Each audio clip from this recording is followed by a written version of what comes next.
राम की शरण में जो नहीं गए थे उनको भी 230 सीटें आ गई हैं। क्या कहेंगे इन नंबर्स पर? अभी किसी भी पार्टी के किसी नेता को अभी ज्यादा जल्दबाजी दिखाने की कोई जरूरत नहीं है।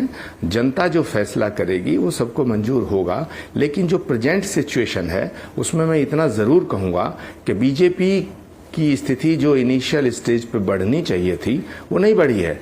और बीजेपी को खास तौर से जो नुकसान हो रहा है सबसे ज्यादा वो उत्तर प्रदेश में हो रहा है।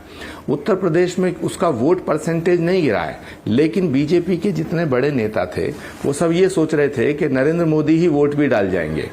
अब मोदी के नाम पर चुनाव हो रहा है और मोदी ही वोट डालेंगे। वोट डालने का काम तो दूसरों का है ना, वोट डलवाने का काम भी दूसरों का है।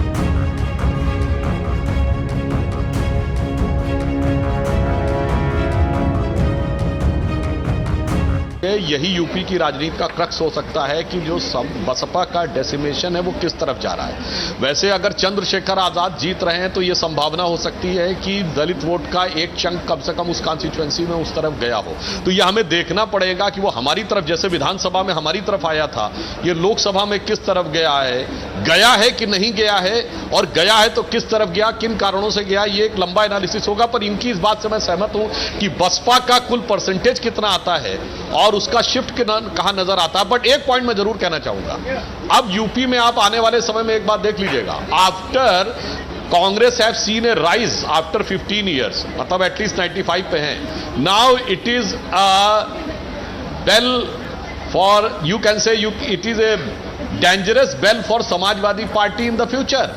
क्योंकि जो इनका ज्वाइनिंग फैक्टर था एम वोट बैंक, उसी वजह से ये अलग हुए थे 1990 में जब लड़ाई हुई थी 91 में, और आज आगे जाकर वही वोट बैंक इनके लिए लड़ाई का कारण बन सकता है। क्योंकि अब सबकी निगाह उसी के ऊपर होगी, क्योंकि if Congress want to see its future तो वही होगा, और समाजवादी पार्टी यदि असेंबली में सोचेगी तो भी वही होगा।